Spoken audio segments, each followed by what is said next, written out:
بسم الله الحمد لله والصلاة والسلام على رسول الله وعلى آله وصحبه ومن والاه رب اشرح لي صدري ويسر لي أمري واحلل عقدة من لساني يفقهوا قولي. Mes frères et sœurs, assalamu alaikum wa rahmatullahi wa barakatuh. Aujourd'hui, notre thème avec l'aide d'Allah tabaraka wa ta'ala tourne autour d'un sujet qui concerne les hommes. Ce thème est le statut de la barbe en islam. Le statut de la barbe en islam. Mes frères et sœurs, le suivi du prophète sallallahu alayhi wa sallam, tant dans l'aspect intérieur que dans l'aspect extérieur, est fondamental. Et il n'y a pas de doute là-dessus. Quand tu aimes une personne, tu la suis. Et on le voit de nos jours, ceux qui aiment les chanteurs, les rappeurs, les footballeurs, etc., ils font tout pour les suivre, pour parler comme eux, s'habiller comme eux, dire les mêmes paroles qu'eux, etc., etc., etc., etc. Donc toi mon frère, et je dirais que toi mon frère, pas toi ma sœur, parce que la barbe ça concerne qui? Les hommes. Et la femme qui, par X ou Y raison, se retrouverait avec quelques poils sur la barbe ou la moustache, qu'elle les rase. Elle n'est pas concernée du tout par ce thème. Wadih? Si tu aimes vraiment le Nabi alayhi salatu wassalam, tu vas tout faire pour lui ressembler. Dans son aspect intérieur et extérieur, dans son comportement, mais aussi dans son apparence. La barbe est un droit qu'a le prophète sallallahu alayhi wa sallam sur sa communauté. La barbe est une image de conformité aux ordres du prophète sallallahu alayhi wa sallam. La conformité aux ordres du prophète sallallahu alayhi wa sallam est une obligation pour chaque musulman. Se conformer à l'ordre du prophète sallallahu alayhi wa sallam, c'est une obligation, tu n'as pas le choix. Quand un Nabi alayhi salatu wa sallam, il ordonne quelque chose, tu te dois de l'obéir. Clair? Tu te dois de lui obéir, car il alayhi salatu wa sallam ne prononce rien sous l'effet de la passion, mais il ordonne avec l'ordre d'Allah et il interdit par l'interdiction d'Allah azza wa jal. Et notre bien-aimé Muhammad sallallahu alayhi wa sallam doit être notre modèle et notre exemple que l'on doit suivre. En effet, Allah tabaraka wa ta'ala nous informe qu'il est le modèle idéal pour chaque musulman et chaque musulmane, et qu'il incombe à chacun d'entre nous de suivre ses traces. Allah Azza wa Jal a dit dans Sourate Al-Ahzab, Sourate 33, verset 21, لَقَدْ كَانَ لَكُمْ فِي رَسُولِ اللَّهِ أُسْوَةٌ حَسَنَةٌ لِمَنْ كَانَ يَرْجُو اللَّهَ وَالْيَوْمَ الْآخِرَ وَذَكَرَ اللَّهَ كَثِيرًا. En effet, vous avez dans le messager de Dieu un excellent modèle à suivre. C'est la parole d'Allah. Écoute bien. En effet, vous avez dans le messager de Dieu un excellent modèle à suivre pour quiconque espère en Dieu et au jour dernier et invoque Dieu fréquemment. L'imam Sufyan ibn Uyayna, rahimahullah, un parmi nos salafs, nos pieux prédécesseurs, a dit, et écoutez bien ces paroles, wallahi ce sont des paroles en or. Il a dit, j'ouvre les guillemets, le prophète alayhi salatu wassalam est la grande balance, la balance avec laquelle on pèse les choses. Et c'est sur lui que sont exposées les choses, sur son comportement, sa biographie et sa voix. Ceux qui sont en accord avec celle-ci, alors ils sont sur la vérité, et ceux qui les contredisent sont sur le faux. Fin de citation. Et notre prophète sallallahu alayhi wa sallam laissait pousser sa barbe. Tu vas me dire, oui, mais est-ce qu'il l'a ordonné? On y arrive. On y arrive. Il laissait pousser la barbe sallallahu alayhi wa sallam et tailler sa moustache, tout comme l'ensemble des prophètes qui l'ont précédé.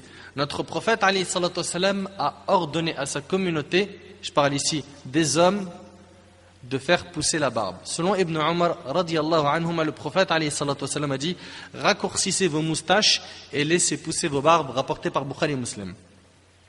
Comme vous avez pu le comprendre, mes frères, le sujet que nous allons traiter aujourd'hui avec l'aide d'Allah tabaraka wa ta'ala est le statut de la barbe en islam. Ou encore, pourquoi la barbe?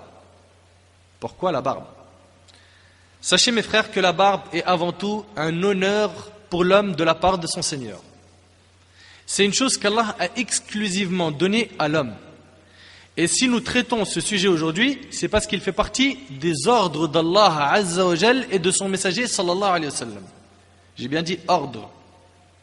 Et ce n'est pas tout, c'est aussi comme on a dit l'une des sunnas de tous les prophètes. Adam alayhi salam avait la barbe, le prophète Adam, le prophète Nuh, le prophète Ibrahim sallallahu alayhi wa sallam, le prophète Moussa, Isa, Muhammad sallallahu alayhi wa sallam, tous portaient la barbe alayhi salam. De plus, parmi les choses qui nous ont motivés à aborder ce thème, c'est qu'on ne cesse de recevoir des questions à ce sujet du type: quel est le statut religieux de la barbe? Est-ce que c'est obligatoire? Est-ce que c'est recommandé? C'est quoi exactement? Qu'est-ce qui se passe si je la rase? Mon père me demande de la raser, dois-je l'obéir? Etc., etc. Le but de cette conférence est donc avant tout de répondre à toutes ces interrogations en exposant le statut de la barbe en islam, mais aussi de répondre à toutes ces personnes qui se moquent de la barbe et des barbus, qui le représentent comme des arriérés, des réactionnaires, c'est-à-dire des personnes opposées au progrès.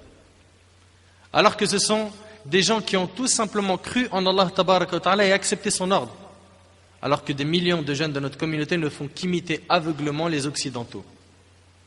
On se moque de celui qui suit le prophète sallallahu alayhi wa sallam, qui cherche à lui ressembler, et on est fier de quelqu'un qui a perdu son identité religieuse dans l'apparence, qui a une boucle d'oreille, qui a une crête, qui a un dégradé à blanc, qui a une chaîne, qui s'habille serré, etc., etc., etc.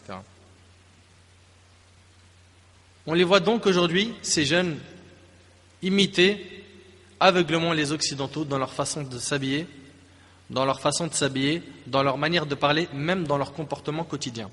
On en est arrivé à un stade où parfois on a du mal à différencier un musulman d'un non-musulman. C'est vrai, c'est pas vrai. Des fois on a du mal, wallahi, wallahi, wallahi, 3 fois. Et moi je suis pas quelqu'un qui aime juger les gens par l'apparence. Ah lui il a la barbe, c'est un pieux, il a pas la barbe, c'est un corrompu. Jamais je me permettrais de faire ça. Et le musulman il doit pas avoir ce comportement. Une personne peut ne pas avoir la barbe et elle a un fond meilleur que toi. Et elle connaît plus dans la religion que toi. Et elle respecte peut-être beaucoup plus les ordres d'Allah que toi, mais il lui manque ça. D'accord? On n'est pas venu ici pour juger qui que ce soit. Simplement exposer ce qu'est la barbe dans notre religion. Des fois, je vous le dis, je vois des jeunes, je ne sais pas si c'est un musulman ou pas, j'ai envie de dire salam alaikum, mon regard le croise, j'attends qu'il me dise salam pour comprendre, savoir s'en est un ou pas, et je ne sais pas. J'aimerais lui dire salam alaikum, mais je ne sais pas. C'est pour ça que ce signe renforce nos liens. On se voit, subhanallah, salam alaikum akhi, tu vas bien, salam alaikum, même si on ne se connaît pas. On met en application cette sunna du salam, il y a un contact qui passe entre nous, tu sais que tu peux aller lui demander quelque chose, c'est ton frère en islam. Donc hélas, parfois, on a du mal à différencier un non-musulman d'un musulman qui a complètement perdu son identité. Wala hawla wala quwwata illa billah. Allah tabaraka wa ta'ala a dit dans sourate al-Isra, sourate 17, verset 70, وَلَقَدْ كَرَّمْنَا بَنِي آدَمَ. Certes, nous avons honoré les fils d'Adam. Écoute bien, Allah il a dit, certes, nous avons honoré les fils d'Adam. Al-Imam al-Baghawi, rahimahullah, parmi les grands savants du tafsir, a dit, et c'est un parmi les tafsirs du verset, car il y a d'autres paroles qui ont dit sur l'explication de ce verset. Parmi les tafsirs de ce verset, Allah, dans le verset, il dit, certes, nous avons honoré les fils d'Adam. Cela signifie, d'après ce tafsir de l'imam al-Baghawi, Allah a honoré les hommes par la barbe et les femmes par al-dhawa'ib, c'est les cheveux longs. Al-rijal bil-liha wa al-nisa bil-dhawa'ib. Et qu'Allah fasse miséricorde à Aïcha radiallahu anha, l'épouse du prophète sallallahu alayhi wa sallam, une grande savante, la mère des croyants radiallahu anha, qui a dit Subhana man zayyana al-rijal bil-liha wa al-nisa bil-dhawa'ib. Gloire à celui qui a embelli les hommes par la barbe et a embelli les femmes par les cheveux longs. Al-dhawa'ib. C'est une femme qui dit gloire à celui qui a embelli les hommes. Et ça répond à beaucoup de nos frères qui disent la barbe ça rend moche. Certains disent la barbe, moi ça me va pas. Eh bien écoute, Aïcha radhiyallahu anha, la femme du prophète sallallahu alayhi wa sallam, elle dit gloire à celui qui a embelli les hommes par la barbe. Et entre nous, quelqu'un qui a la barbe, qui ressemble au prophète alayhi salatu wa sallam, il a le nour dans le visage. C'est beau, c'est pas beau? Comment subhanallah? Si toi tu as une faiblesse de foi, tu n'arrives pas à porter la barbe, le minimum c'est respecte celui qui l'a. Et dis-toi, lui, alhamdulillah, il suit la sunna. Moi, j'espère, Inch'Allah, un jour, j'arriverai à faire comme lui. Mais venir le critiquer, comme on voit des gens, et ça m'a été dit, hein, c'est quoi ça? C'est quoi ça? Je lui dis, de quoi tu parles? Je regarde derrière moi, je sais pas de quoi il parle. Alors là, je sais pas. Il me dit, c'est quoi ça que tu as sur le visage, là? Je dis, ah, ça, c'est la barbe. Je dis, pourquoi? Je dis, est-ce que c'est haram? Il me dit, non, c'est une sunna. Je dis, ah, mashallah, c'est quoi qui... Ouais, tu sais même plus comment lui parler. Tu dis, taïb, si c'est une sunna, c'est-à-dire je suis le prophète alayhi salatu salam. Il dit, oui, mais on est chez eux ici. J'ai dit, attends, doucement, avec chez eux, chez nous, moi je suis né ici, mon frère, j'ai mes droits comme ils ont leurs droits. Je dérange personne, je fais pas de mal aux gens, Et comme eux, ils sont libres de mettre 12 piercings dans le nez, dans les oreilles, dans n'importe où, moi, je suis libre de porter la barbe. Ils ont laissé Foulan et Illan marcher ensemble, et même ils font des lois pour légaliser des choses. Normal, tranquille. Moi, j'ai le droit de porter la barbe. Je suis libre. Des fois, il vaut mieux leur dire je suis libre que de rentrer dans un débat religieux avec eux. Ils sont casse-tête des fois. Enfin, regarde. Gloire à celui qui a embelli les hommes par la barbe et a embelli les femmes par les cheveux longs. Et écoute ce hadith. Jabir ibn Samura radiyallahu anhu a dit qu'il a vu le prophète alayhi salatu wassalam dans une nuit de pleine lune. Il a dit, j'ai regardé la lune et j'ai regardé le visage du prophète alayhi salatu wassalam, mais il surpassait, écoute ce qu'il dit, il dit, mais le prophète alayhi salatu wassalam surpassait en beauté la lune, et c'est rapporté par Tirmidhi. Le prophète alayhi salatu wassalam, selon Jabir ici dans ce hadith, il était plus beau que la lune. Est-ce que le prophète alayhi salatu wassalam, il avait la barbe ou pas? Oui. Le prophète alayhi salatu wassalam était plus beau que la lune, il était le plus beau des hommes, et il avait la barbe sallallahu alayhi wa sallam, et sa barbe était épaisse. Il avait une barbe très touffue, comme Jabir le rapporte dans Sahih Muslim. Et dans d'autres hadiths authentiques, j'ai pas voulu les citer pour pas que le thème dure 3 heures, le prophète alayhi salatu wassalam, on pouvait savoir qu'il lisait quelque chose quand on le voyait de dos par le fait que sa barbe bougeait. Donc elle était petite, taillée bouc, ou c'était une barbe épaisse bien fournie. On le voyait de dos. Et on pouvait savoir quand est-ce qu'il lisait quelque chose, parce que de dos, on voyait sa barbe bouger. Ça veut dire qu'elle était grande, sallallahu alayhi wa sallam. Et est-ce que le prophète alayhi salatu wa sallam, il était beau ou pas? Oui. Tu as écouté le hadith? Il était beau, sallallahu alayhi wa sallam. Donc la barbe, ça embellit l'homme. Oublie-moi cette histoire de la barbe, ça rend moche. Rassa de ta tête. Suivre les ordres d'Allah et du prophète alayhi salatu wa sallam, ça ne peut que t'embellir. Ça ne peut que t'embellir. La barbe embellit l'homme. Et elle n'est pas un signe de terroriste. Ah, il a la barbe, ça y est, il va mettre des bombes. Certains ils disent ça. Non, l'ami, écoutez pas les médias. Et vous les frères qui portez la barbe, montrez une bonne image, un bon comportement. Soyez sages, calmes. On vous provoque, répondez pas aux provocations. On se moque de vous, ne répondez pas. Un bon comportement, comme le prophète sallallahu alayhi wa sallam. Parce que, hélas, et c'est une réalité, et on va mettre le doigt dessus tout à l'heure, Inch'Allah, il y a des frères qui, mashallah, ils ont une grande barbe, mais son comportement, a'udhu billah, shaitan. Ça, on n'en veut pas. Nous, on veut que tu aies le bon comportement et la bonne apparence. D'accord? Parce que dans le cas contraire, qu'est-ce qui se passe? Tu es en train de salir l'image de la barbe. Donc, la barbe est une forme d'honneur envers l'homme de la part de son Seigneur. Mais une question, pourquoi la barbe? Pourquoi la barbe? La réponse, la barbe fait partie de la fitra, la nature saine sur laquelle Allah a créé les hommes. Cependant, comme on le sait tous, l'un des buts de Shaitan est de changer cette nature saine. Et donc de changer la création d'Allah. Le fait de se laisser pousser la barbe est une obéissance à Allah, alors que la raser est une obéissance à Iblis, l'ennemi d'Allah. Pourquoi? Parce qu'Allah subhanahu wa ta'ala est à accorder ce qu'on appelle sunan al-fitra. Les sunnahs de la fitra, cette fitra, la fitra d'Allah, c'est quoi? C'est les choses qui sortent de toi naturellement comme la barbe. La barbe fait partie de sunan al-fitra, la barbe fait partie de la création d'Allah. Sans faire d'effort, tu t'es retrouvé avec une barbe. C'est-à-dire que tu n'as pas mis des produits pour que ça pousse, bien que certains ils essayent de le faire, d'accord? Mais sans toucher ta barbe, en principe, à un certain moment de ta vie, tu vas voir qu'elle va commencer à pousser. C'est donc une chose naturelle qui sort de ton corps. La femme, est-ce que c'est le cas? La règle générale, c'est que non. D'accord? Le fait de raser ça, c'est changer la création d'Allah. C'est, Ya Allah, tu as voulu ça de moi, ça j'en veux pas, enlève. Et Shaitan, ce qu'il veut, c'est qu'on change la création d'Allah. Allah tabarak wa ta'ala a dit dans Sourate An-Nisa, Sourate 4, versets 118 et 119, وَقَالَ لَأَتَّخِذَنَّ مِنْ عِبَادِكَ نَصِيبًا مَفْرُوضًا وَلَأُضِلَّنَّهُمْ وَلَأُمَنِّيَنَّهُمْ وَلَآمُرَنَّهُمْ فَلَيُبَتِّكُنَّ آذَانَ الْأَنْعَامِ وَلَآمُرَنَّهُمْ فَلَيُغَيِّرُنَّ خَلْقَ اللَّهِ. Et celui-ci a dit, le diable, certainement, je saisirai parmi tes serviteurs une partie déterminée. Certes, je ne manquerai pas de les égarer. je leur donnerai de faux espoirs, je leur commanderai et ils fendront les oreilles aux bestiaux, je leur commanderai et ils altéreront la création d'Allah. Le diable, il l'a dit dans le Coran, qui va tout faire pour changer la création de l'humain. Ô toi qui rases ta barbe, pourquoi n'obéis-tu pas au miséricordieux? Pourquoi as-tu obéi à Shaitan? Ne sais-tu pas que la barbe fait partie de la nature saine d'Allah tabaraka wa ta'ala? Selon Aïcha radiallahu anha, le prophète alayhi salatu wa sallam a dit 10 actes font partie de la saine nature, al-fitra.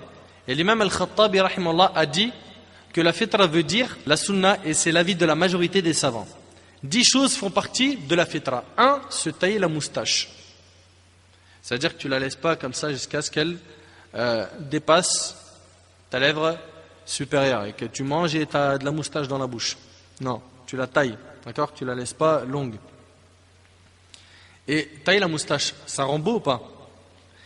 Médite avec moi sur ces 10 choses qui sont citées, qui font partie de la fitra, la saine nature. Et dis-moi si elles embellissent l'homme ou pas. Alors, 1, se tailler la moustache. 2, laisser pousser la barbe. 3, l'usage du siwak, qui purifie la bouche. 3, se laver les narines par aspiration d'eau et son rejet. Ensuite, se couper les ongles. Se laver les nodosités des doigts. S'arracher les poils des aisselles. Se raser le pubis. Se laver les émonctoires, à savoir les issues de l'urine et des matières fécales. Et pour finir, le narrateur ajoute, j'en ai oublié le 10e, à moins qu'il ne s'agisse du rinçage de la bouche, et c'est rapporté par Muslim. Ce qui fait partie de la beauté et de la plénitude de l'apparence masculine fait partie de la fitra. Fait partie de la fitra. Ce hadith, on vient de dire qu'il est rapporté par Muslim, pour pas qu'une personne dise, oui mais le hadith de la fitra ou les hadiths de la fitra, ils sont faibles. Il est rapporté par Muslim et il n'y a pas qu'une version. La barbe est une forme d'honneur envers l'homme de la part de son Seigneur. La barbe est la fitra d'Allah. La barbe fait partie des choses qu'Allah a fait pour différencier l'homme de la femme et c'est la manifestation de la virilité de l'homme. La raser sans excuse valable est une forme de ressemblance aux femmes et le prophète alayhi salatu wa sallam a maudit les hommes qui cherchent à ressembler aux femmes.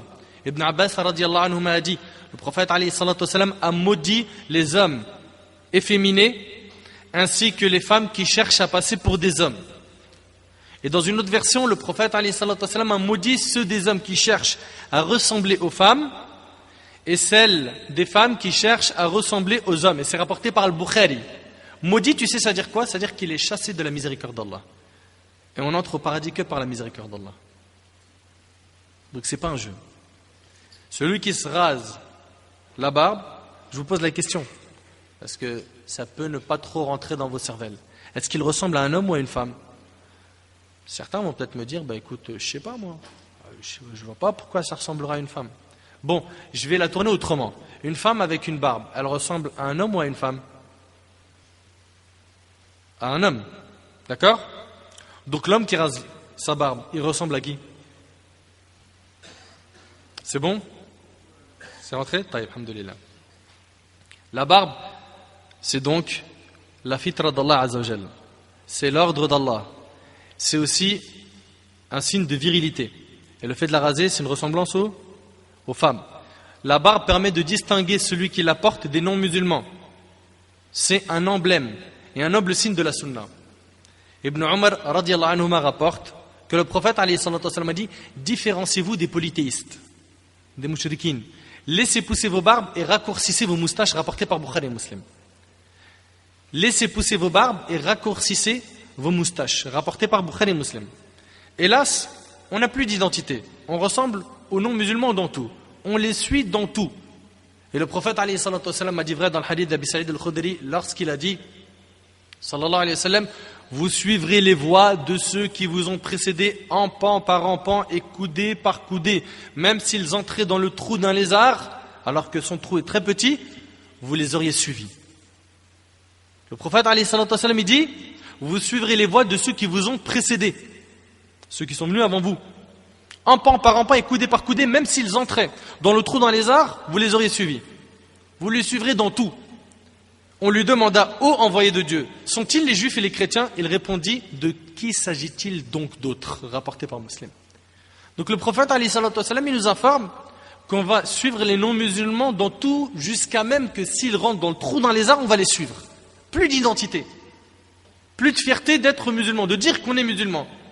Combien sont nombreux les frères et les sœurs qui ont honte de parler d'Allah, de parler de l'islam? Ils ont honte.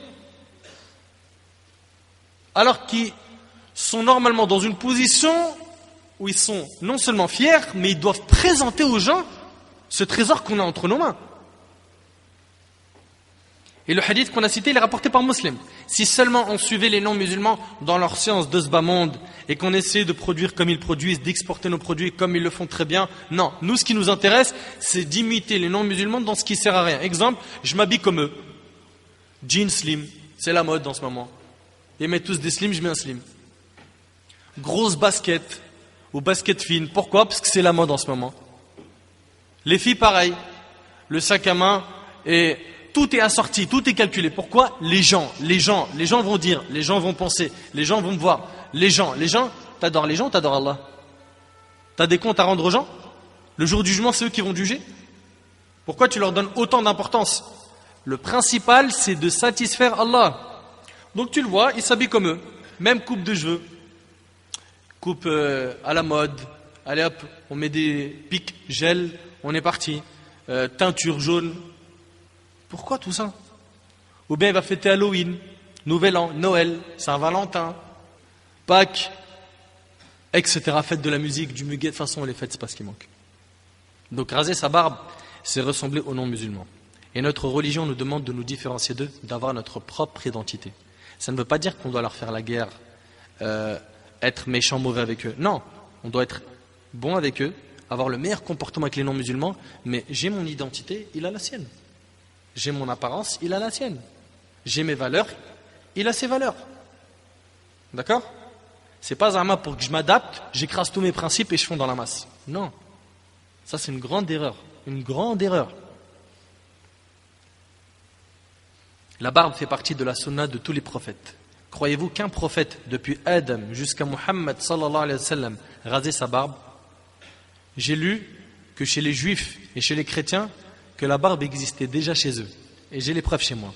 C'est pas nouveau la barbe. Hein. Même quand tu regardes dans les photos et les films où est représenté un prophète, et parenthèse, vous savez très bien qu'on n'a pas le droit en islam de représenter des prophètes, que ce soit photo ou film, c'est interdit. Regarde un petit peu les non-musulmans quand ils vont mettre une photo de Jésus, Isa alayhi salam. Il est représenté avec la barbe ou sans la barbe? Avec la barbe, n'est-ce pas? Moussa alayhi salam, il est représenté avec la barbe ou pas? Tu verras que tous les prophètes, ils leur mettent une barbe. Donc la barbe, c'est pas quelque chose de nouveau. D'accord? C'est pas quelque chose de nouveau, ça existait déjà avant. Tous les prophètes portaient la barbe. Lorsque Moussa alayhi salam, le prophète Moussa alayhi salam, arriva et vit les enfants d'Israël adorer la vache en son absence, il se mit en colère contre son frère Haroun alayhi salam qui était un prophète.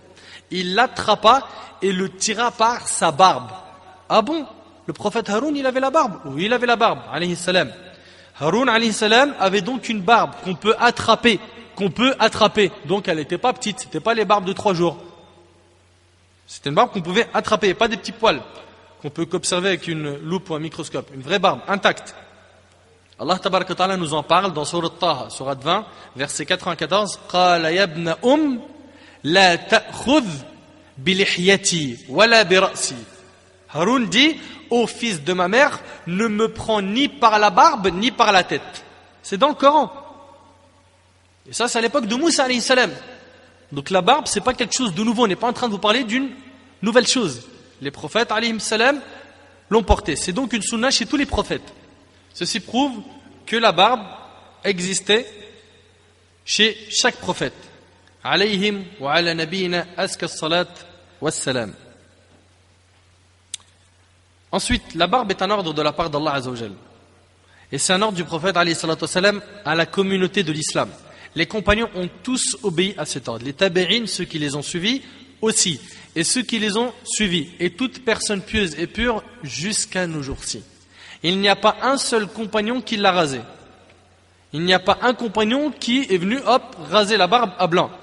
D'ailleurs, parmi les compagnons qui ont rapporté les hadiths sur la barbe, Abi Sa'id al-Khudri, Jabir ibn Abdullah, Abdullah ibn Umar al-Khattab, Salam ibn al-Akwa', Abi Usayd al-Badri, Rafi' ibn Khadij, Sahl ibn Sa'ad al-Sa'idi, Abi Hurayra, Anas ibn Malik, Abi Umam al-Bahili. La liste elle est longue. Environ 16 compagnons ont rapporté les hadiths sur la barbe. il laissait pousser la barbe et on n'a pas vu un compagnon venir rapporter autre chose que cela. Clair? Et les apparences des compagnons sont rapportées dans les livres. Tout comme les compagnons, aucun grand savant de notre communauté ne portait pas la barbe. Mais malheureusement, les générations se sont succédées et certains se sont mis à délaisser les préceptes de notre belle religion, de notre noble religion, au point où certains se permettent de délaisser la prière et de suivre leur passion. Qu'Allah tabaraka wa ta'ala nous guide tous vers sa satisfaction et fasse que l'on s'accroche à la sunna de son messager sallallahu alayhi wa sallam. Mes frères, avant de traiter avec vous les preuves qui parlent de la barbe, je tiens à souligner que je sais qu'il y a des gens qui ne portent pas la barbe et qui sont mieux que des milliers de personnes qui portent la barbe. On se met d'accord dessus. Et je sais que parmi les gens qui portent la barbe, il y en a qui commettent des péchés destructeurs, qui sont noyés dans des péchés majeurs, des kaba'ir. Et qu'à l'opposé, il y en a parmi ceux qui se rasent la barbe, qui sont pieux, purs, généreux, c'est des adorateurs, des jeûneurs, etc. Mais ce n'est pas une raison, toi qui n'as pas la barbe et qui fais beaucoup de bien, de te justifier du fait que tu rases ta barbe. Nous recommandons à ces gens qui rasent leur barbe, comme ils sont parvenus à embellir leur intérieur, qu'ils embellissent leur extérieur en se conformant à l'aspect de notre prophète Mohammed sallallahu alayhi wa sallam. Vous aimez le prophète alayhi wa sallam, n'est-ce pas? Celui qui aime quelqu'un le suit. C'est vrai, c'est pas vrai? Le prophète alayhi wa sallam n'est-il pas la prunelle de tes yeux? Eh bien toi, mon bien-aimé, je te demande de laisser pousser ta barbe. Fais donc comme celui que tu suis, qui Mohammed sallallahu alayhi wa sallam, suit ses traces, ne dévie pas de son chemin. Mon frère, pourquoi refuses-tu la parole du prophète alayhi salatu wassalam? Le prophète alayhi salatu wassalam a parlé de la barbe. La barbe fait bel et bien partie de la religion. Quant à son statut juridique en islam, elle est une obligation religieuse. Oui, une obligation, c'est-à-dire que celui qui la rase sans excuse valable est pécheur. Il a des péchés. Voyons à présent les preuves religieuses relatives à ce statut. Première preuve, on va en citer pas mal, Inch'Allah. L'imam al-Bukhari, rahimahullah, rapporte dans son sahih, d'après Abdullah ibn Umar, radiyallahu anhu, an jami' al-sahaba, d'après le prophète, alayhi salatu wassalam, qui a dit, différenciez-vous des associateurs. Et il a dit, wafiru liha. Wafiru, ce verbe en arabe veut dire laissez pousser pleinement. Laissez pousser pleinement vos barbes et taillez vos moustaches. Laissez pousser, c'est un verbe à quel temps? À l'impératif. C'est un verbe à l'impératif. Et que représente l'impératif à la base? L'obligation. Tant qu'il n'y a pas un texte qui prouve que c'est une recommandation. Ma lam yasrifhu sarif. Et il n'y a pas de texte qui prouve cela. Si ton patron te dit, allez, je te donne un exemple que tu comprennes un peu plus.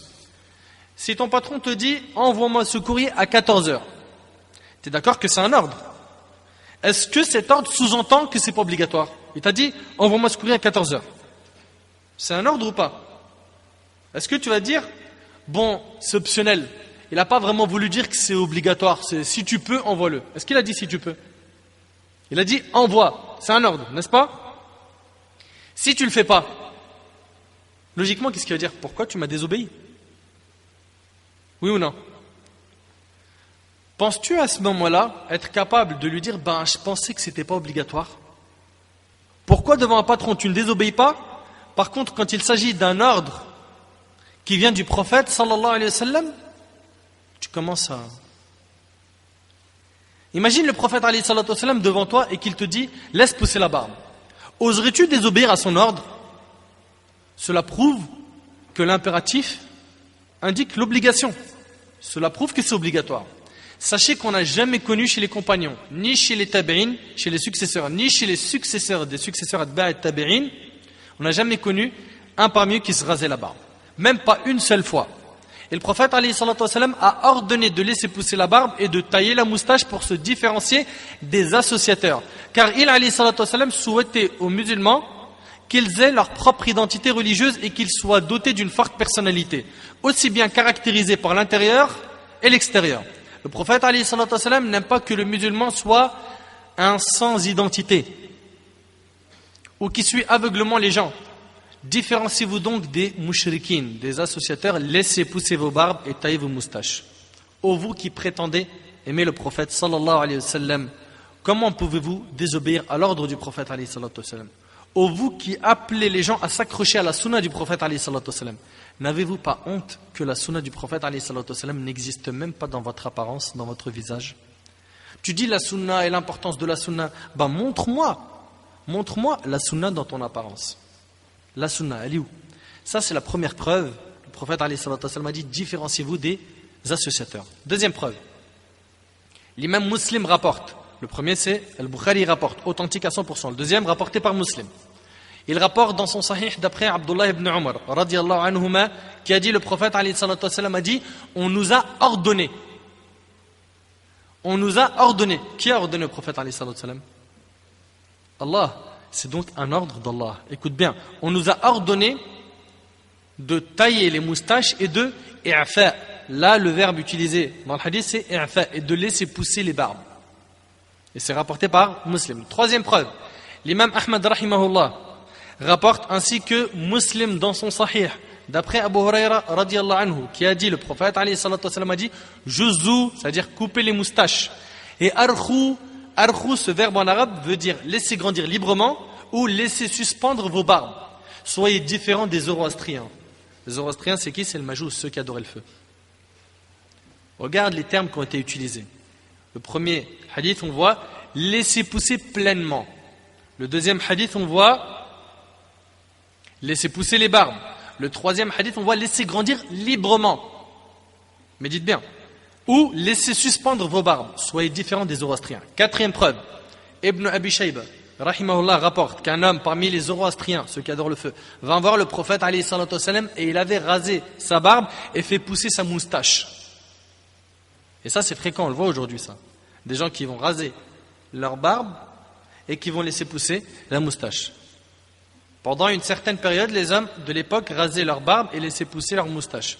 Et s'amuser avec les extrémités de leur moustache en disant, ma moustache à moi, un aigle peut se poser dessus. Ils étaient contents d'avoir des longues moustaches.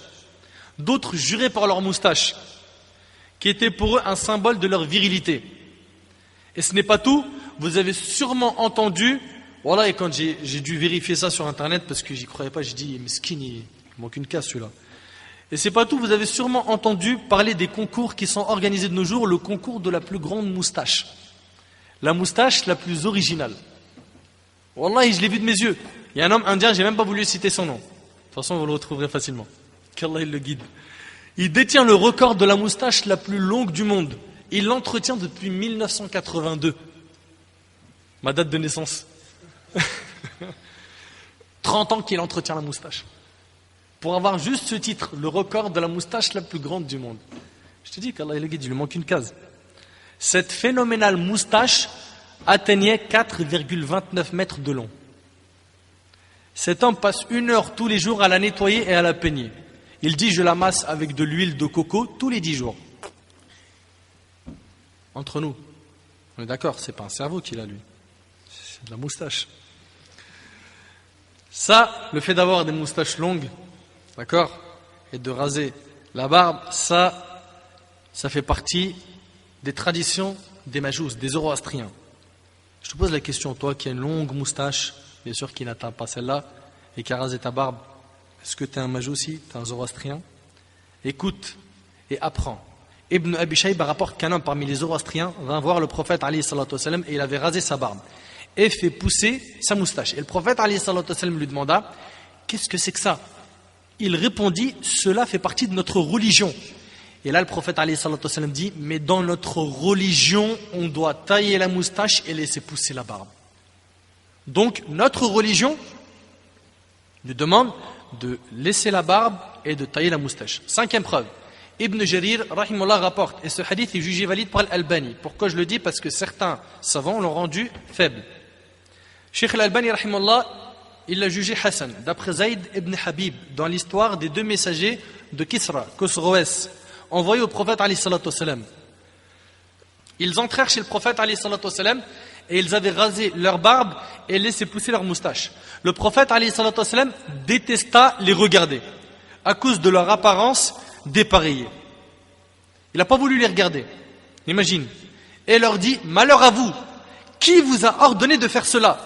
Ils répliquèrent, notre maître, c'est-à-dire Kisra, Khosroès. Puis le prophète alayhi salatu wassalam dit, mais mon Seigneur m'a ordonné. Médite sur chaque terme. Mais mon Seigneur m'a ordonné de laisser pousser ma barbe et de tailler ma moustache. Ce hadith montre clairement que la barbe est un ordre divin. C'est un ordre d'Allah tabaraka wa ta'ala. Tu dois donc, mon frère, laisser pousser ta barbe car c'est un ordre d'Allah. Dans le hadith, le prophète alayhi salatu wassalam n'a même pas voulu les voir. Imagine, tu aurais vécu à son époque avec une barbe rasée. Vous voulez encore des preuves? Sixième preuve, Ibn Hibban rahimahullah rapporte d'après Abu Huraira radiyallahu anhu qui a dit, le prophète alayhi salatu wassalam a dit, parmi les actes de la saine nature de l'islam, donc al-fitra, il y a le fait de raccourcir sa moustache et de laisser pousser la barbe. Les adorateurs du feu laissent pousser leur moustache et rasent leur barbe. Faites donc le contraire, raccourcissez vos moustaches et laissez pousser vos barbes. Septième preuve, l'imam Muslim rahimahullah rapporte dans son sahih d'après Jabir ibn Samura radiyallahu anhu qui a dit, le prophète alayhi salatu wassalam avait une très grande barbe. Sa barbe lui arrivait à la poitrine. Quand il rentra à la Mecque le jour de la conquête, il était sur le chameau et baissa sa tête en signe d'humilité et de modestie envers Allah et sa barbe toucha le dos du chameau. Sa barbe toucha le dos du chameau. Il s'est baissé comme ça, sa barbe elle a touché le dos du chameau. Elle était grande ou elle était petite sa barbe? Sallallahu alayhi wa sallam. Il avait une grande barbe. Sallallahu alayhi wa sallam. Huitième preuve, l'imam al-Bukhari rahimahullah rapporte d'après Aïcha radiyallahu anha, l'épouse du prophète sallallahu alayhi wa sallam, qui a dit, le prophète alayhi salatu wa sallam a dit, 10 font partie de la fitra. Et parmi ces 10, il y a la barbe. Neuvième preuve. D'après Abu Huraira radiyallahu anhu, le prophète alayhi salatu wassalam a dit 5 font partie de la fitra. Et il a cité la barbe, rapporté par Bukhari et Muslim. Dixième preuve, l'imam al-Tirmidhi rahimahullah rapporte que le prophète alayhi salatu wassalam a dit ne fait pas partie de nous celui qui ne nous ressemble pas, n'imitez pas les juifs et les chrétiens. Ce hadith-là, il est rapporté par al-Tirmidhi. D'accord? Et At-Tabarani rapporte la suite du hadith qui est jugé valide par Al-Albani rahimahullah. Qui est, écoute la suite, et ne coupez pas le toupet de vos cheveux, et taillez vos moustaches et laissez pousser vos barbes. Voici 10 hadiths du prophète alayhi salatu wassalam qui nous parlent de la barbe.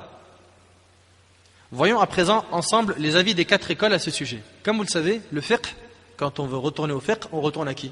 Abu Hanifa, l'imam Malik, al-Shafi'i, Ahmad, rahimallahu al-Jami'a. N'est-ce pas? Dans le madhab de l'imam Abu Hanifa, Ibn Abidin, parmi les savants hanafites, a dit il est interdit à l'homme de se raser la barbe. Et pour ce qui est des sources, j'ai noté les sources, volumes et pages pour ceux qui désirent retourner voir en profondeur les sources. Mais bien sûr, je ne les communiquerai pas, ça ferait trop long. Ceux qui les veulent, ils m'envoient un email, ils sont devant mes yeux. Le madhab de l'imam al-Shafi'i. Al-Shafi'i rahimahullah a écrit dans l'Umm que raser la barbe est interdit. Le madhab de l'imam Malik, et médite un peu sur les paroles qui arrivent. Et ce n'est pas mes paroles, moi je transmets, c'est tout. Écoute, Ibn Abd al-Barr a dit, grand savant maliki, rahimallahu al-Jami', a dit dans At-Tamhid, At-Tamhid Ibn Abd al-Barr, raser sa barbe est interdit et personne ne le fait que les efféminés parmi les hommes. C'est une parole lourde. Ce ne sont pas mes paroles, c'est les paroles d'Ibn Abd al-Barr al-Maliki dans At-Tamhid. Ça c'est le madhab de l'imam Malik. Le madhab de l'imam Ahmad Al-Safarini, un des savants hanbalites, a dit l'avis qui est approuvé et appliqué dans le madhab est l'interdiction de raser la barbe. Clair?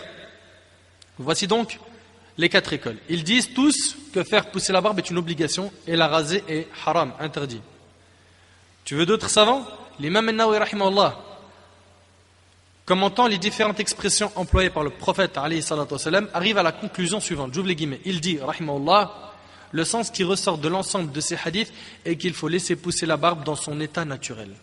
Ça c'est l'imam al-Nawawi rahimahullah, et tu retrouveras ça aussi dans Sharh Muslim de Nawawi rahimahullah. L'imam al-Qurtubi rahimahullah a dit il est interdit de la raser, d'en enlever des poils ou de la tailler. L'imam Ibn Hazm rahimahullah a dit il y a unanimité des savants sur le fait que laisser pousser la barbe est une obligation. Ça c'est l'avis de l'imam Ibn Hazm qui rapporte un ijma', c'est lui qui le rapporte seulement. Et il prouve cela par le hadith d'Ibn Omar, différenciez-vous des associateurs, taillez vos moustaches et laissez pousser vos barbes. voir Al-Muhalla d'Ibn Hazm, et les références, on les a. Et il a dit dans Al-Iqna', et il est interdit de raser la barbe, et nous n'avons jamais vu un parmi les 4 imams autoriser le fait de se raser la barbe. Si tu veux d'autres paroles, après avoir entendu ce qu'ont dit les Ahnaf, ce qu'ont dit Al-Shafi'iyya, Al-Malikiyya et Al-Hanabila, Al-Imam Al-Qurtubi, Al-Nawawi, Ibn Hazm, sache que Daoud al-Zahiri, Ishaq, Al-Awza'i, Sufyan al-Thawri, ils ont tous dit laisser la barbe est une obligation et la raser est interdit. Cheikh al-Islam Ibn Taymiyyah rahimahullah a dit, j'ouvre les guillemets, le fait de raser la barbe est interdit par les hadiths authentiques et personne ne l'a autorisé et nous avons été ordonnés de ne pas ressembler à autre que nous. Et notre prophète alayhi salatu wassalam a dit, ne nous appartient pas celui qui ressemble à un autre que nous. Ne ressemblez pas aux juifs et aux chrétiens. Une parenthèse, ce hadith est celui de Amr ibn Shu'aib qui le rapporte de son père selon son grand-père et il est rapporté par At-Tirmidhi, At-Tabarani et il est jugé valide par l'Albani. Ensuite, je continue ce qu'Ibn Taymiyyah dit, donc se différencier de ces gens est un ordre dans la législation. Et la ressemblance dans l'aspect extérieur entraîne de l'affection et de l'amour et de l'alliance dans l'aspect intérieur, comme quand il y a de l'amour dans l'aspect intérieur, cela conduit à la ressemblance dans l'aspect extérieur et ceci est attesté par le sentiment et on le connaît par l'expérience. Fin de citation. Tu veux d'autres paroles? On continue. Le Cheikh Mahmoud Khattab As-Subki dans Al-Manhal Al-Lazim a dit, certes les hadiths authentiques explicites sur son ordre du fait de laisser pousser la barbe sont nombreux et la base est que l'ordre est une obligation sauf s'il y a une preuve qui démontre autre chose et il n'y a pas de preuve et les 4 imams ont dit que c'était interdit de raser la barbe. Fin de citation. 8 savants qui disent que tu n'as pas le droit de le faire. On continue. Cheikh Ali Mahfouz a dit, les 4 écoles sont d'accord sur l'obligation du fait de laisser pousser sa barbe et sur l'interdiction de la raser et l'interdiction de prendre de la barbe ce qui est proche de la gorge, c'est-à-dire la tailler jusqu'à ce qu'elle soit petite. Abu Hamid al-Ghazali a dit, rahimahullah, c'est avec la barbe que se différencie l'homme de la femme. Fin de citation. Cheikh al-Albani rahimahullah a dit, sans aucun doute, chez celui qui a toujours une bonne nature saine, la barbe est une obligation et la raser est interdite. Cheikh al-Uthaymin rahimahullah a dit, les hadiths du prophète sallallahu alayhi wa sallam ne sont pas les seules preuves de l'interdiction de se raser la barbe. Il y a d'autres preuves et parmi elles, la parole de notre Seigneur dans le Coran, en parlant des ruses du shaitan. Le verset qu'on a cité tout à l'heure, où Allah dit que shaitan a dit, certainement je saisirai parmi tes serviteurs une partie déterminée, certes je ne manquerai pas de les égarer, je leur donnerai de faux espoirs, je leur commanderai, et ils fendront les oreilles des bestiaux, je leur commanderai, et ils altéreront la création d'Allah. Iblis a dit à notre Seigneur, Allah Azza wa Jal, je vais commander aux humains de changer la création sur laquelle tu les as créés. Obéissons-nous à l'ordre d'Allah, à celui du prophète sallallahu alayhi wa sallam ou au shaitan? Al-Kandahlawi a dit, il a dit de très belles paroles, il a dit, les désobéissances sont certes nombreuses, comme la fornication, c'est une désobéissance, n'est-ce pas? Regarder le haram, le vol, le mensonge, etc. Et l'homme prend des péchés au moment où il les fait et arrête d'en prendre quand il a fini. Un homme regarde une femme par exemple. Au moment où il la regarde, il prend des péchés. Et dès qu'il tourne sa tête, c'est bon, il n'en prend plus. On est d'accord? Et il a dit, mais quant à celui qui rase sa barbe, il prend des péchés en continuité car il est en train de désobéir à Allah tout le temps. Il se rase tous les 2 jours et les gens, quand ils le voient, ils le félicitent. Wala hawla wala quwwata illa billah. Taïb, tu veux d'autres fatwas? On continue sur les fatwas. Cheikh Al-Azhar, pour ceux qui aiment Al-Azhar. Fatwa de Cheikh Al-Azhar, Jad al-Haq, rahimahullah, qui date du 16 juin 1981. Quand il fut questionné sur le statut juridique de la barbe, il dit, j'ouvre les guillemets, les juristes considéraient que celui qui met des produits sur sa peau pour que sa barbe ne pousse pas est considéré comme avoir commis un crime. Écoute bien, et doit payer soit le prix du sang entier, ad-diya kamila, comme l'a dit Ahmad, Abu Hanifa et Thawri, ou un prix du sang estimé par des experts comme l'a dit Malik et Al-Shafi'i. Sa fatwa est longue, mais il a montré dedans que la barbe est une obligation chez les 4 écoles et de la raser c'est interdit. La fatwa de Cheikh Ash-Sha'rawi, rahimahullah, fi Jaridat al-Haqiqa, a dit, la barbe est une obligation. Et le prophète alayhi salatu wassalam nous ordonne de la laisser pousser.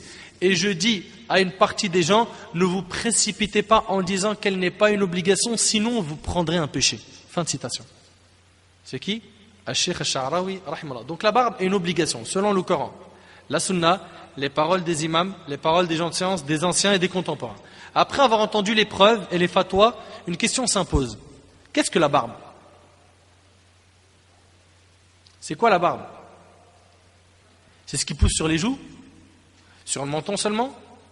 Sur le cou? C'est quoi la barbe? La barbe, al-lihya, est ce qui pousse sur tout le maxillaire inférieur, y compris le menton. D'accord? Le maxillaire, regardez, surtout pour les auditeurs, Google Images, ce que c'est, pour que vous puissiez comprendre ce que c'est. D'accord?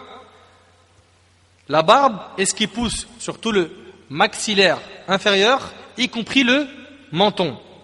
Ce n'est pas, wallahu alam, ce qui pousse chez certains hommes jusqu'à leur pommette et sur le cou. Ça ne fait pas partie de la barbe. Si tu as quelque chose sur le cou, non. Ce qui est sur le cou ne fait pas partie de la barbe. Et pareil, les pommettes. D'accord? Ça ne fait pas partie de la barbe. Par contre, ça, oui. C'est clair? Et pour ce qui est de ce que tu as sur les pommettes et sur le cou, tu peux le raser si tu veux. Vous entendez? Mon frère, toi qui m'entends, je te pose une question.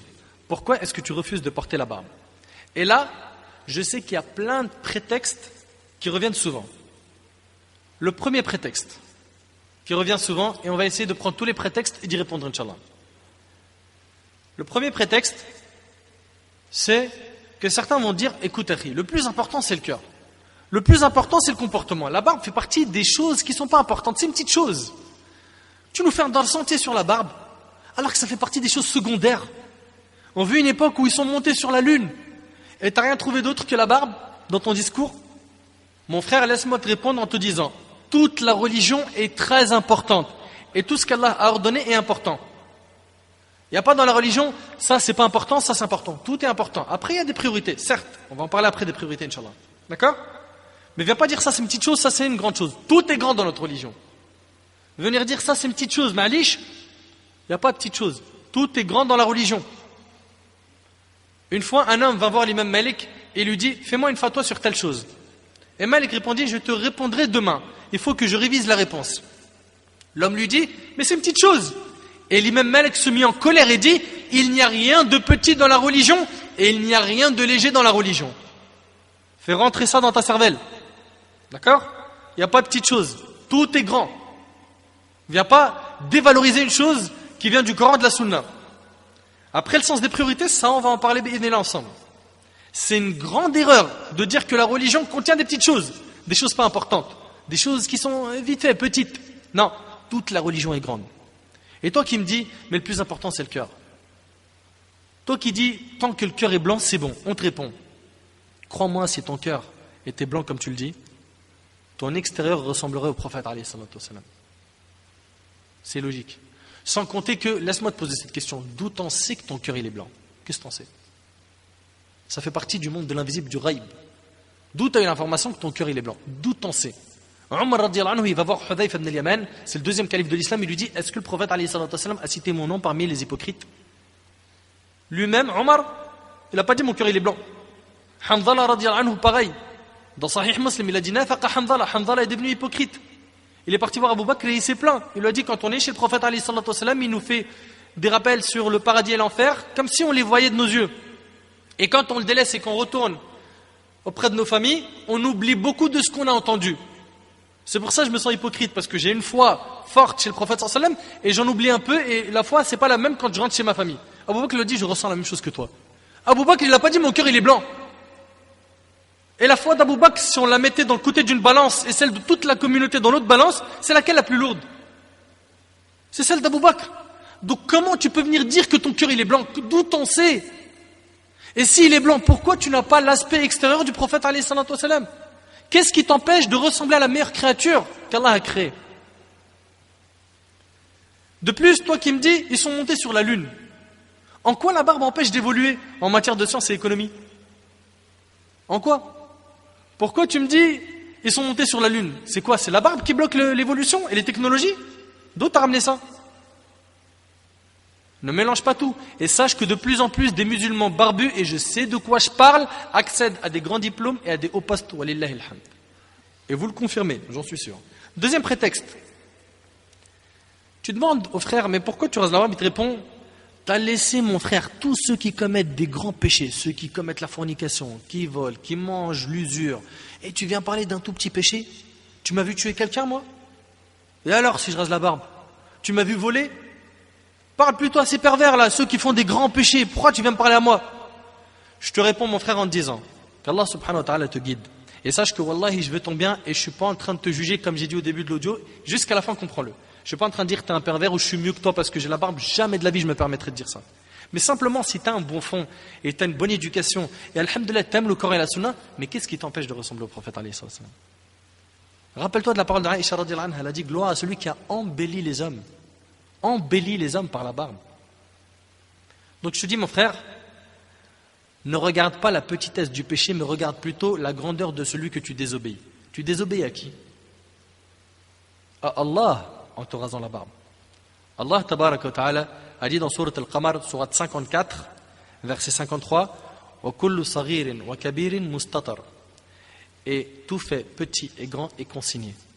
Tout ce que tu fais de petit et grand, il est inscrit dans ton registre. Le jour du jugement, tu le verras. Tous tes péchés sont écrits et tu rendras des comptes le jour du jugement. Et Allah tabaraka wa ta'ala a dit dans Surat Al-Kahf, Surat 18, verset 49, ما لهذا الكتاب لا يغادر صغيرة ولا كبيرة إلا أحصاها. Malheur à nous, qu'a donc ce livre que tu vas tenir le jour du jugement, il y a toutes tes actions. Regarde, certains ils vont dire quoi? Malheur à nous, qu'a donc ce livre à nos maîtres de mentionner ni péché véniel, ni péché capital. Il y a tous les péchés inscrits dedans, les petits et les grands péchés. Et un petit péché peut t'emmener en enfer. Tu n'es pas à l'abri. Et pour la barbe, est-ce que c'est un grand péché de la raser ou un petit? C'est un petit péché. Ah, voilà mon frère, fallait pas nous faire tout un plat. C'est un petit péché, normal, tranquille, un petit. Bah écoute ce qu'a dit Cheikh Al-Uthaymin, rahimullah. Il a dit, quant à ceux qui persistent à commettre ce péché, qui est de raser la barbe, même si c'est un petit péché, ils sont dans l'erreur, car le fait de persister dans ce péché le transforme en grand péché. Fin de citation. Persister à faire un petit péché, ça le transforme en grand. Donc médite bien dessus. Et écoutez ce hadith. Selon Sahl ibn Sa'd radiyallahu anhu, le prophète alayhi salatu wasallam a dit, prenez garde aux petits péchés, car les petits péchés ressemblent à un groupe de gens qui descendent dans une vallée, chacun d'eux amène une petite branche d'arbre jusqu'à ce qu'ils apportent de quoi faire cuire leur pain. Clair, donc il y a plein de branches. Ainsi, une personne contre qui les petits péchés comptabilisés s'accumulent périt. Rapporté par Ahmad et authentifié par Al-Albani. Ça veut dire que si tu fais un petit péché par là et un autre par là, jusqu'à ce que ça devienne une montagne de péchés, à la fin, possible que ce soit ta cause du châtiment. Possible. Et Al-Bukhari, rahimahullah, rapporte dans son Sahih, d'après Anas ibn Malik, radiyallahu anhu, ce grand compagnon, qui a dit, il dit, ces paroles que je vais vous dire, aux tabi'in, les successeurs, la génération qui est venue après les compagnons. Il dit, vous faites certes des actions qui sont plus petites qu'un cheveu à vos yeux. Mais dites bien, vous faites certes des actions qui sont plus petites qu'un cheveu à vos yeux et on les considérait au temps du prophète sallallahu alayhi wa sallam comme des choses qui pouvaient détruire un homme. Et le frère te dit, mais c'est rien, on aurait dit que je vole, c'est juste un petit péché. Je te réponds, laisse tous les péchés petits et grands, ça c'est la piété. Sois comme une personne qui marche dans un chemin plein d'épines et prends garde, ne minimise aucun péché et n'oublie pas que les montagnes sont certes composées de gravier. Donc plein de petits péchés peuvent transformer ça en quoi? Une montagne de péchés. Troisième prétexte, moi je ne laisse pas pousser ma barbe. Je sais que c'est une sunna du prophète alayhi salatu wassalam. C'est même l'ordre du prophète alayhi salatu wassalam, mais c'est une obligation. Je suis d'accord avec toi. Mais moi j'ai juste peur de laisser ma barbe car je suis noyé dans les péchés et je ne veux pas qu'on dise du mal de l'islam à cause de moi. Moi j'aimerais bien laisser pousser la barbe, mais je ne me sens pas prêt. Si je la laisse pousser, peut-être que je vais nuire à l'islam avec mon comportement, etc. Nous répondons à ce genre de prétexte. Premièrement, repens-toi de tous tes péchés. Même celui de raser la barbe. Une personne par exemple, fume et prie. C'est quoi la solution? Qu'il arrête de prier pour que les gens ne disent pas que ceux qui prient sont des fumeurs, ou plutôt qu'il continue sa prière et fasse un grand jihad, un grand combat avec son âme pour arrêter la cigarette. Qu'est-ce qu'on lui recommande? On lui dit, non, prie pas maintenant, hein, tu fumes, tu vas salir les musulmans. Ils vont dire, regarde, ceux qui prient, ils sortent dehors, ils allument une Marlboro. On fait quoi? On lui dit, continue de prier et combat la cigarette. C'est ça ou pas? Si mon frère, tu as peur qu'on dise du mal de l'islam à cause de ton apparence, eh bien, repens-toi de tes péchés. Et parmi eux, le fait de te raser la barbe. Laisse pousser ta barbe, elle t'éduquera. Laisse pousser ta barbe, elle t'éduquera. Crois-moi, le fait de laisser pousser ta barbe t'éduquera et te fera gagner de la pudeur envers ton Créateur. C'est vrai, hein, je vous le dis. Je me rappelle, quand on était en phase de transition, quand on a commencé à délaisser le haram pour rentrer dans la religion, quand j'ai laissé pousser ma barbe, je me suis retrouvé avec un frein. C'est-à-dire, j'ai envie de dire une blague comme avant, à voix haute dans la rue et tout, ah, t'as la barbe. T'as envie de plaisanter ou te moquer ou faire un truc, ah, t'as la barbe. C'est vrai ou c'est pas vrai? Est-ce que quelqu'un qui a la barbe, il peut aller à Châtelet et draguer une fille? Généralement, sauf exception, il faut toujours laisser la porte à l'exception, parce qu'aujourd'hui, mon frère, on vit une époque où le hijab, tu le vois. Généralement, non. Pourquoi? Il se dit, je peux pas faire ça. Je peux pas, j'ai la barbe. Certains, hélas, par manque de foi, manque de science, manque de pratique, manque de connaissances, il a la barbe, mais hélas, il a un comportement de voyou. Nous, on veut pas de ça. Nous, on veut pas de ça. Un excellent comportement. Fais tout pour essayer d'améliorer ton comportement. Et ne pense pas qu'on ne porte la barbe qu'une fois qu'on est parfait. Tu ne seras jamais parfait. D'ailleurs, le prophète, qu'est-ce qu'il a dit? Il a dit, rapprochez-vous de la perfection. Médite sur ces termes. Est-ce qu'il a dit, soyez parfait? Pourquoi il n'a pas dit, soyez parfait? Parce qu'on ne peut pas être parfait. On n'est pas infaillible. On fait des erreurs, on en fait tous les jours. On en a fait et on en fera. Il a dit, rapprochez-vous de la perfection. Rapproche-toi. Rapproche-toi de la perfection. Donc, laisse pousser ta barbe et crois-moi, ça va t'aider à arrêter beaucoup de péchés. T'auras honte. T'auras honte. Quatrième prétexte, bah écoute, Akhi, la barbe, c'est pas obligatoire, c'est une sunna. Comment ça, c'est une sunna? C'est pas obligatoire, c'est une sunna. Ça veut dire que si je le fais pas, j'ai pas de péché. Si je le fais, j'ai une récompense. Eh bien, celui qui tient de tels propos, je pense qu'il cherche à dévier les choses. Selon lui, celui qui la laisse pousser est récompensé et celui qui ne la laisse pas n'a pas de péché. Non, mon frère. Laisser pousser sa barbe est une obligation. Celui qui la laisse est récompensé, celui qui la rase sans excuse est pécheur. Pourquoi? Car comme on a cité, les hadiths du prophète étaient des ordres. Et à la base, l'ordre indique une obligation. N'est-ce pas? Tant qu'il n'y a pas de preuve qui prouve que c'est une recommandation. Et il n'y en a pas. Et selon les 4 écoles et les savants anciens et contemporains, c'est une obligation. Donc toi qui dis que c'est une sunna, tu sors ça d'où? Il va dire, moi j'ai une preuve que c'est une sunna, c'est pas une obligation. Il te dit, le prophète n'a-t-il pas dit dans le hadith de Aïcha que 10 choses font partie de la fitra, et la fitra veut dire la sunna, et dedans il y a quoi? Il y a la barbe qui est citée. Comment on fait? Quoi penser? Ce qu'il dit c'est quand même lourd, n'est-ce pas? Il te dit voilà, le hadith de la fitra, il parle du fait de rincer la bouche, c'est une sunna, le siwak c'est une sunna, la moustache c'est une sunna, tout est venu, tout est sunna. Comment veux-tu que dans tout ça il y ait une obligation? Et le prophète il a dit, 10 choses font partie de la fitra. Et la fitra, comme l'a dit le Khattabi selon la majorité des savants, c'est quoi? C'est la sunna. Donc il va dire voilà, taïb.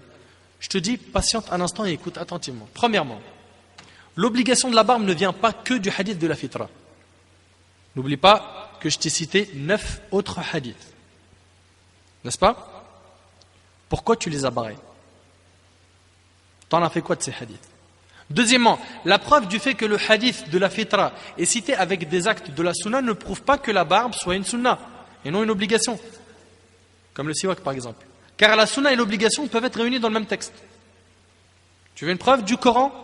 Allah tabaraka wa ta'ala a dit dans Surat Al-An'am, Surat 6, verset 141 du Coran, écoute bien, Kulu min thamarihi idha afmar wa atu haqqahu yawma hasadih. Allah il dit, mangez de leurs fruits quand ils en produisent et acquittez-en les droits le jour de la récolte. J'explique. La communauté est unanime pour dire que manger des fruits de la récolte, quand ils en produisent, c'est obligatoire, c'est sunna ou c'est autorisé? C'est autorisé. D'accord? De manger des fruits quand ils sont récoltés. Alors que, qu'est-ce qu'il dit Allah subhanahu wa ta'ala? Et acquittez-en les droits le jour de la récolte. Là, ici, il parle de la zakat. Alors que s'acquitter de la zakat est une obligation. Donc une sunna peut être citée avec une obligation, dans le même texte. Clair? 5e prétexte. Moi, je te dis la vérité, mon frère, moi j'imite certains prédicateurs. Voilà. Il y a des prédicateurs, des du'at, ils sont super célèbres, connus. Il y a plein de gens, ils les ont écoutés, ils ont commencé la prière, ils ont porté le hijab, etc. Eux, ils ont rasé la barbe. Moi, je fais comme eux. Sûrement, ils ont des preuves. En plus, ils sont beaucoup. Et j'ai un bon soupçon envers tous les prédicateurs, même ceux qui se rasent la barbe. Et je me dis qu'il y a sûrement des preuves de leur côté. Voilà. Moi, j'imite un tel, et en plus, il y a divergence au sujet de la barbe. Et le prophète, alayhi salatu wassalam, a dit, la religion est simple. Et il, alayhi salatu wassalam, comme le dit Aïcha radhiyallahu anha, quand il était face à deux choses, il choisissait la plus facile des deux. Ça, c'est donc le 5e prétexte. On répond. Avec les paroles, bien sûr, des savants, ce n'est pas mes réponses. Je te dis, mon frère, arrête-toi immédiatement. Et puis, j'en profite pour faire le rappel à certains de mes frères prédicateurs bien-aimés qui se rasent la barbe sans excuse. Dans le cas, mon frère, toi qui es prédicateur et qui rases ta barbe, et que tu as une excuse, explique aux gens que la barbe est une obligation pour éviter que les gens ne vous suivent en contredisant l'ordre du prophète alayhi salatu wassalam. Quant à ceux qui se rasent la barbe sans excuse, je ne sais pas sur quelle preuve ils s'appuient. Et je ne connais pas un madhab qui autorise de se raser la barbe. Ô toi le prédicateur qui a pour rôle d'amener les gens vers la sunna et son anoblissement. N'oublie jamais que tu appelles à la religion du Seigneur des univers. Que tu appelles à la sunna du prophète alayhi salatu wassalam.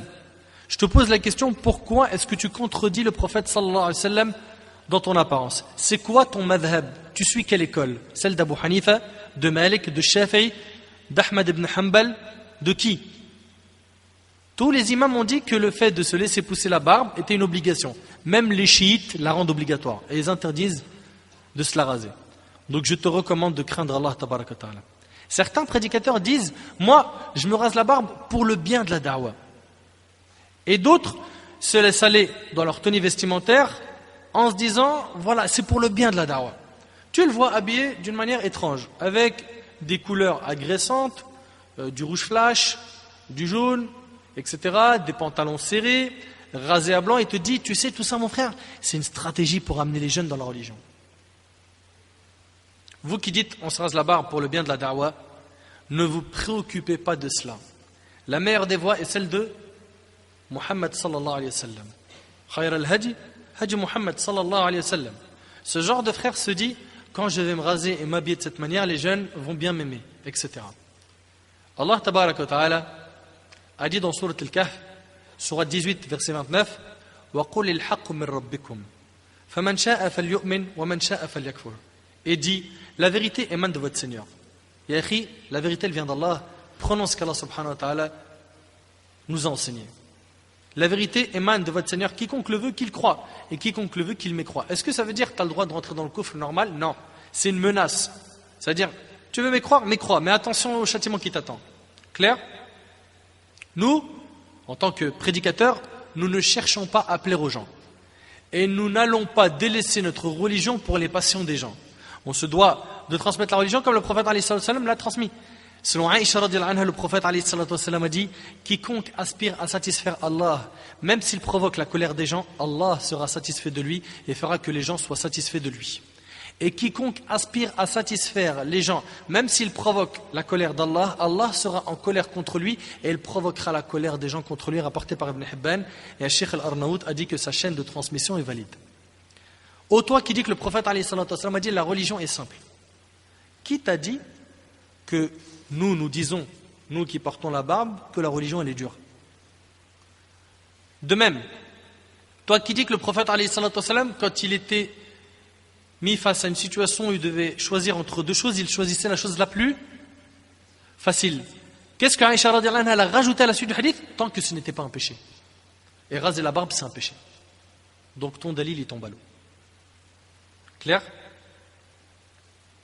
Sixième prétexte. La cause pour laquelle il faut laisser pousser sa barbe, c'est se différencier des associateurs. Et entre nous, Akhi Nader, regarde aujourd'hui, les rabbins, et voilà, je vois même des fois, il arrive que je vois des prêtres qui ont la barbe. Donc nous, on doit se différencier des mouchrikines. Maintenant, ils l'ont. Ce qu'il faut faire, c'est la raser. Masha'Allah, le fiqh. Donc maintenant, selon lui, il doit quoi? La raser. Écoute la réponse. Premièrement, se différencier des associateurs n'est pas la seule cause pour laisser sa barbe. Car on a dit que c'est la fitra, il y a plusieurs autres causes, et ces causes sont toujours valables de nos jours. Elles sont toujours valables. D'accord? Et je te pose la question, combien de juifs portent la barbe? Combien de chrétiens et de prêtres portent la barbe? Est-ce que c'est la majorité? Et puis supposons que demain, tous les juifs et les chrétiens se laissent pousser la barbe et taillent leur moustache. Est-ce qu'on doit, nous, raser nos barbes pour se différencier d'eux? La réponse, bien sûr que non. S'ils font cela, ils auront alors été d'accord avec nous sur la vérité sur laquelle nous sommes. Car la barbe est la fitra d'Allah sur laquelle il créa les gens, point de changement de la création d'Allah. Pareil si les juifs et les chrétiens font la prière comme nous. On délaisse la prière? Non, on dira, ils ont été d'accord avec nous sur une vérité. C'est bien clair? Septième prétexte. L'ordre du fait de laisser pousser la barbe n'est pas dans le Coran. Moi, je suis un coranite. Tout ce qui est sunna, je ne prends pas, mon frère. Je prends que ce qu'il y a dans le Coran. Et il te dit, allez, ramène-moi un verset, un seul qui parle de la barbe. Un verset qui ordonne la barbe. Il te le dit, ramène-moi aujourd'hui un verset qui ordonne la barbe. Eh bien, laisse-moi te dire qu'il y a des versets qui parlent du suivi du prophète alayhi salatu wassalam, et la barbe fait partie des choses dans lesquelles on doit le suivre. Allah tabaraka wa ta'ala dit dans sourate Al-Hashr, sourate 59, verset 7, وَمَا أَتَاكُمُ الرَّسُولُ فَخُذُوهُ وَمَا نَهَاكُمْ عَنْهُ فَانْتَهُوا.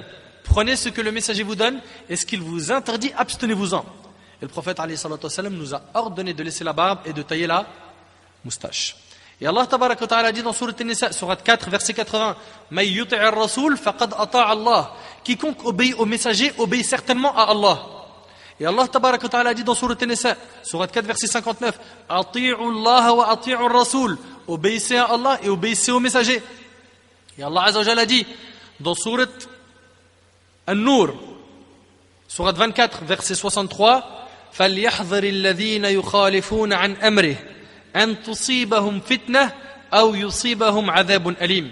Que ceux donc qui s'opposent à son commandement, ceux qui s'opposent au commandement du prophète alayhi salatu wasallam, regarde ce qu'Allah dit, que ceux donc qui s'opposent à son commandement, à celui du prophète sallallahu alayhi wa sallam, prennent garde qu'une épreuve ne les atteigne ou que ne les atteigne un châtiment douloureux. Faites attention, Allah il peut vous toucher par une épreuve si vous vous détournez du commandement du prophète alayhi salatu wasallam. Allah tabaraka wa ta'ala dit aussi dans sourate Al-Ahzab, sourate 33, verset 36, وَمَا كَانَ لِمُؤْمِنٍ وَلَا مُؤْمِنَةٍ إِذَا قَضَى اللَّهُ وَرَسُولُهُ أَمْرًا أَنْ يَكُونَ لَهُمُ الْخِيرَةُ مِنْ أَمْرِهِمْ. Il n'appartient pas à un croyant ou à une croyante, une fois qu'Allah et son messager ont décidé d'une chose, d'avoir encore le choix dans leur façon d'agir. Quand Allah et le prophète alayhi salatu wasallam, ils ont décidé d'une chose, tu n'as plus le choix de dire, je sais pas si je vais le faire ou pas. Tu le fais. Ils ont choisi khlas. C'est clair? Il n'appartient pas, c'est Allah qui le dit, il n'appartient pas à un croyant ou à une croyante, une fois qu'Allah et son messager ont décidé d'une chose, d'avoir encore le choix dans leur façon d'agir. Clair? Et selon Abu Huraira radiyallahu anhu, le prophète alayhi salatu wasallam a dit, toute ma communauté entre au paradis sauf celui qui s'y refuse. À la base, tout le monde va aller au paradis, sauf ceux qui refusent. On dit, et qui s'y refuse au messager d'Allah? Il dit alayhi salatu wasallam, celui qui m'a obéi entre au paradis, et celui qui m'a désobéi s'y est refusé. Celui qui désobéit au prophète sallallahu alayhi wa sallam, en fait, il a refusé d'entrer au paradis. Et c'est rapporté par le Bukhari. Ne suis donc pas tes passions et suis le prophète alayhi salatu wasallam. Et je tiens à te dire aussi, toi qui dis, moi je suis que le Coran et la barbe c'est pas cité dans le Coran, tu veux tout dans le Coran? Tout? Tu veux que tous les ordres soient dans le Coran? Très bien. Ramène-moi un verset qui dit que la prière de l'Isha c'est de 4 rak'at. 4 unités de prière. Allez, ramène-moi un verset. Ramène-moi un verset qui dit que le Fajr c'est 2 rak'at. Que le Maghrib c'est une prière comprise à voix haute. Et al-Dhuhr C'est une prière comprise à voix basse. Allez, ramène-moi, toi qui suis que le Coran, ramène-moi des versets sur ça. Ramène-moi du Coran que tourner autour de la Kaaba, c'est 7 tours. Et entre Safa et Marwa, c'est 7 allers-retours. Allez, ramène-moi des preuves. Ouvre le Coran et cherche-moi ça. Si on dit prends du Coran et délaisse de la Sunna, quelle était la mission du prophète alayhi salam alors? La Sunna a son importance. Elle a plusieurs rôles. Parmi ces rôles, le fait de légiférer, de rendre obligatoire une chose que le Coran n'a pas rendue obligatoire ou d'interdire une chose que le Coran n'a pas interdit. Il y a des choses qui n'ont pas été explicitement citées dans le Coran, mais qui ont été citées dans la Sunna. Je vais te poser une question. Est-ce que porter de l'or ou de la soie pour l'homme c'est permis? Est-ce que l'homme il a le droit de porter une bague en or ou une chaîne en or tout en sachant que la chaîne il n'y a pas le droit en or ou en argent? D'accord, c'est interdit complètement. Est-ce qu'il a le droit de porter une bague en or ou une montre en or par exemple? L'homme. Qui a le droit de porter l'or? La femme. Amène-moi un verset du Coran qui en parle. Tu vas sûrement me dire que c'est interdit. Fais une recherche dans le Coran et ramène-moi ça. Et sache que la Sunna peut même rendre obligatoire des choses qui n'ont pas été rendues obligatoires dans le Coran. Zakat el-Fitr. Zakat el-Fitr, c'est quoi? C'est cette zakat qu'on sort après la fin du mois du Ramadan. Allez, ramène-moi des versets qui parlent de l'obligation de Zakat el-Fitr. Donc on voit que la Sunna va rendre obligatoire certaines choses et des fois la Sunna va autoriser certaines choses. Exemple, manger du foie. Manger du foie. Ramène-moi un verset qui dit que le foie est halal. Tu ne trouveras pas. Mais dans la Sunna, tu trouveras. Vous connaissez le hadith, on l'a vu ensemble. 2 bêtes mortes nous ont été autorisées, ainsi que deux types de sang. Parmi eux, al-kabed wa tuhal, le foie. D'accord? 8e prétexte. Sérieusement, il y a des gens qui portent la barbe et font des péchés destructeurs. Tu me dis la barbe, comme si la barbe était toute la sunna. Non. Je te le dis mon frère, la barbe c'est pas toute la sunna. On est d'accord. Et il est vrai qu'il y a des gens qui portent la barbe et qui commettent des péchés, voire même des grands péchés, qui mentent, volent, arnaquent. Mais sont-ils tous comme ça? Est-ce que tous les frères qui portent la barbe sont tous des voleurs et des menteurs et des gens malhonnêtes? La réponse non. Ceux qui ne portent pas la barbe, quant à eux, sont-ils plus nombreux à forniquer, voler, mentir, etc.? Oui. D'autre part, est-ce que ceux qui portent la barbe, c'est des prophètes? Ils ne font pas d'erreur. Est-ce que c'est des messagers, des anges? Sont-ils parfaits? Non. Donc, pourquoi regardes-tu le peu qu'il y a chez eux, ceux qui portent la barbe, et laisses-tu le grand nombre de ceux qui ne la portent pas? Pourquoi regardes-tu toujours celui qui porte la barbe avec l'œil d'une mouche qui n'atterrit que sur les impuretés? À présent, c'est à toi que je m'adresse. Toi qui as un bon comportement, toi qui as un intérieur pur, laisse pousser ta barbe et ne sois pas comme ceux qui la portent et qui sont mauvais.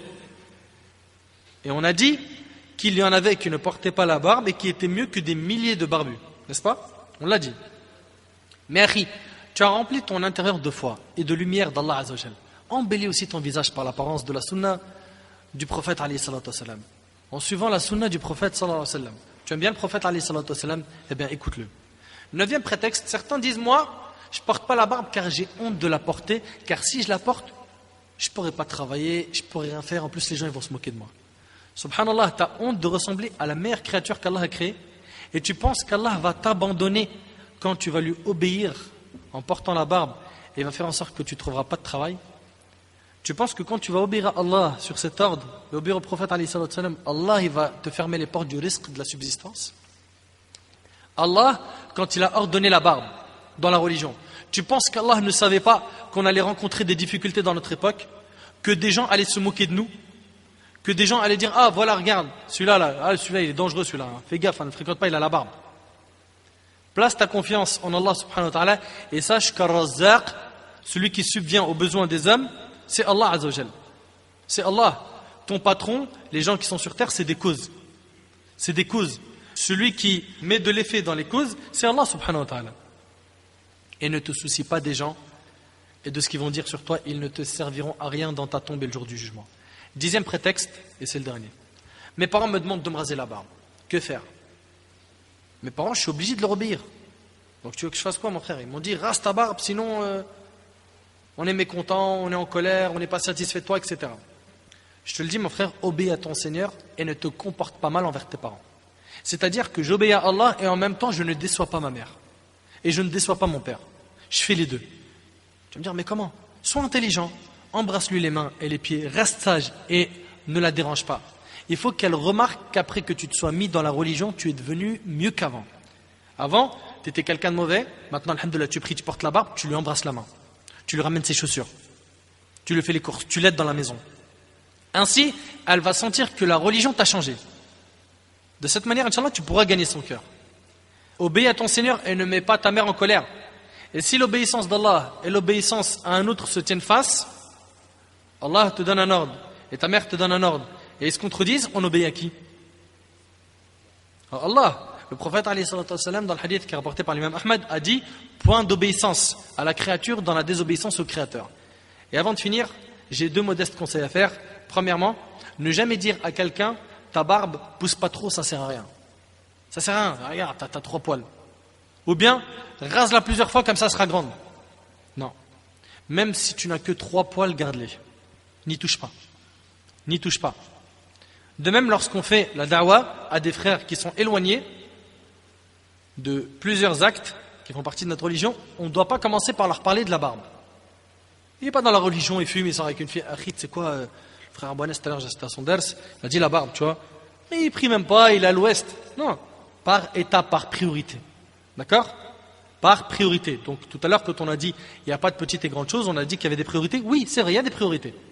Celui qui boit de l'alcool, qui fume, etc., qui est loin, on le prend petit à petit. Petit à petit. D'abord, on attache son cœur à Allah, l'aqidah, salat, etc., etc., etc. C'est clair?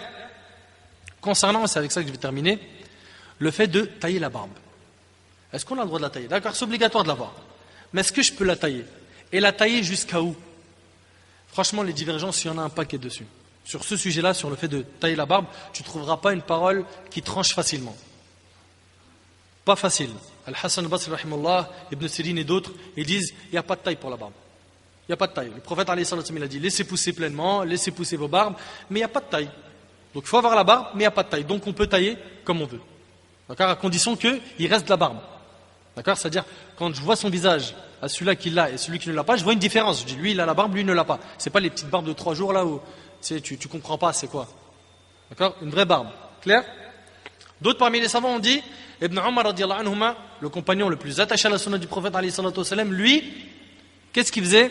Radiyallahu anhuma, c'était pendant les périodes de pèlerinage, il prenait ce qu'il avait en plus de la poignée, d'accord? C'est-à-dire il prenait sa barbe comme ça avec sa poignée, et ce qu'il y avait en plus, il le coupait. D'accord? Certains ont dit, oui mais il l'a fait, ça reste autorisé. L'ordre de base, c'est de laisser pousser pleinement la barbe, on n'y touche pas. Franchement, en toute honnêteté les frères, les avis se valent, ils sont lourds. Le minimum qu'on dira aux frères, c'est que quand on te voit, on reconnaît comment que tu as la barbe. On se dit pas c'en est une ou pas. D'accord? Et ce vers lequel je penche, c'est de ne pas toucher la barbe, de la laisser pousser, de ne pas la toucher. D'accord? Mais dans le cas où une personne porte la barbe, mais il la taille, mais on comprend toujours que c'est une barbe, ça, il faut savoir que ça existe chez les salafs, chez les anciens. Retourne au livre des anciens et tu verras, regarde dans Sharh Muslim de Nawawi, regarde dans le Majmou', regarde dans les grands livres, tu verras qu'il y a des aqwal dessus. Clair? Donc on respectera les divergences, même si on n'a pas adopté l'opinion des autres. Enfin mes frères, je finis avec ça, laissez pousser vos barbes. Que le rasoir ou la tondeuse ne touche plus à votre barbe, la barbe qui fait partie de la fitra d'Allah Azzawajal, la barbe qui est l'ordre d'Allah Azzawajal, la barbe qui est la sunna de notre prophète sallallahu alayhi wa sallam, la barbe qui est la sunna de tous les prophètes, la barbe qui est l'apparence des hommes pieux, la barbe qui embellit l'homme.